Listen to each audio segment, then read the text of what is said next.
bonsoir à tous, bienvenue dans notre édition régionale. Voici nos principaux titres. 50 millions d'euros supplémentaires accordés. Des vêtements, des jouets, des lunettes ou encore des produits cosmétiques ont été tout simplement détruits ce matin. Il s'agissait d'objets de contrefaçon saisis par les douanes.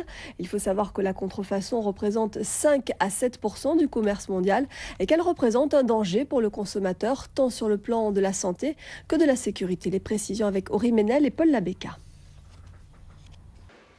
L'État va accorder 50 millions d'euros supplémentaires au titre de la compensation pour les compagnies pétrolières, dont la SARA, de la baisse du prix des carburants. Cette somme s'ajoute aux 44 millions d'euros du décret pétrolier et non par des ponctions sur les contribuables.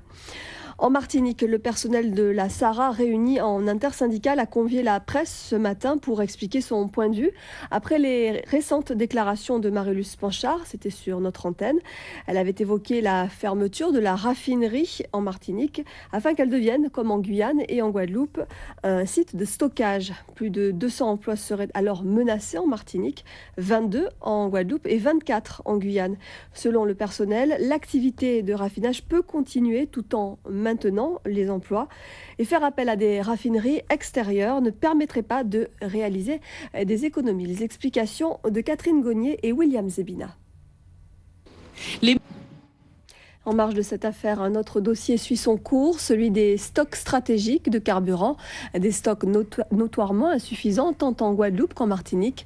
Mais de nouvelles cuves vont être construites juste à côté du dépôt de la SARA à Jarry. Le reportage d'Eric Stimfling.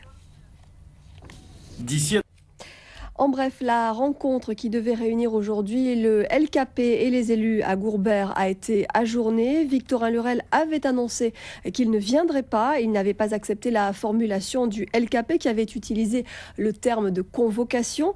Elie Domota précise ce soir que le LKP n'avait pas l'intention d'imposer cette rencontre. Le porte-parole du collectif propose donc une nouvelle date et ce sera lundi à 16h. Partout dans le monde, on a célébré aujourd'hui la journée internationale des droits de l'enfant. Chez nous, l'école des parents et des éducateurs a marqué l'événement en organisant un concours sur les droits, mais surtout les devoirs de l'enfant, véritable socle de l'éducation. Les prix ont été décernés ce matin à la salle Laura Flessel à Petit-Bourg, où se sont rendus pour nous Yolène Poletti-Duflo et Olivier Duflo. La Convention internationale. Et si l'on évoque le terme enfant, on ne peut bien évidemment le dissocier de celui de parent. C'est pour cela que le collège Eugénie Sable de Sainte-Anne a choisi le thème de la parentalité pour célébrer cette journée de l'enfance. Entouré des acteurs sociaux comme l'ADI, la CAF ou encore le Conseil général, l'établissement a convié les parents d'élèves à débattre autour des difficultés de l'éducation à tous les niveaux. Laura Séné, Ronnie Maletti. En bref, on vient d'apprendre qu'il y a eu récemment 2 décès liés à la grippe A, des décès indirectement liés au virus.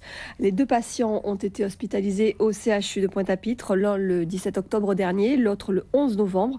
Les tests ont bien révélé la présence du virus H1N1.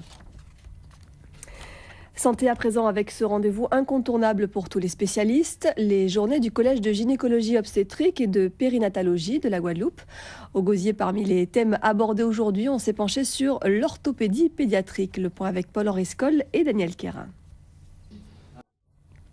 Après le Grenelle de l'environnement, la semaine européenne consacrée à ce thème débute lundi, mais de nombreuses manifestations commenceront dès demain en Guadeloupe. L'occasion pour nous de nous intéresser à la réduction des déchets. Il apparaît en effet essentiel de réduire la quantité que nous produisons. Chez nous, si beaucoup reste à faire, les mentalités semblent évoluer toutefois dans le bon sens, comme l'ont constaté Steve Prudent et Rémi de France. Sociales, les négociations ont repris ce matin à la mairie de Basse-Terre après le clash qui a opposé les employés et Lucette Michaud-Chevry, le maire de Basse-Terre, puis Nestorius Favel, le délégué UTC-UGTG. Cette élection d'importance maintenant pour les Abimiens. Ils devront élire leur nouveau conseiller général ce dimanche. Les candidats à la cantonale partielle du premier canton des Abîmes ont jusqu'à demain soir minuit pour convaincre les électeurs. Je vous rappelle qu'ils sont 6 en course. Retour sur ces forces en présence et sur l'enjeu du scrutin avec Alex Robin. Politique toujours avec le mea culpa du chef de l'État. Lors de la réception des 700 maires à l'Élysée, Nicolas Sarkozy s'est excusé de ne pas s'être rendu au congrès de leur association. Le président de la République a par ailleurs défendu 2 réformes contestées, celle de la taxe professionnelle et celle des collectivités territoriales. Le reportage à Paris de Jacques Vautrin et Christian Nestor. Allez, on passe au sport avec la 17e édition du triathlon Karukéra, épreuve phare de la discipline en Guadeloupe. Cette compétition réunit toujours un très bon plateau d'athlètes. Aury Ménel et Paul Labéca nous les présentent. C'était à l'occasion d'une séance d'entraînement dans une ambiance plutôt détendue, vous allez le voir. Le reste de l'actualité sportive et on commence avec du foot et le 7e tour de la Coupe de France. Présentation des manifestations avec Eddy Golapcan. Demain, la Ligue de la Guadeloupe. La fin de cette édition, merci à vous de l'avoir suivi. Dans un instant, à 20h10, Temps d'Acaillou, votre magazine en créole présenté par Rémi Senneville. Et à 20h40, votre série Prison Break, 2 nouveaux épisodes. Nous, on se retrouve demain à 19h. D'ici là, très belle soirée et bon début de week-end à tous.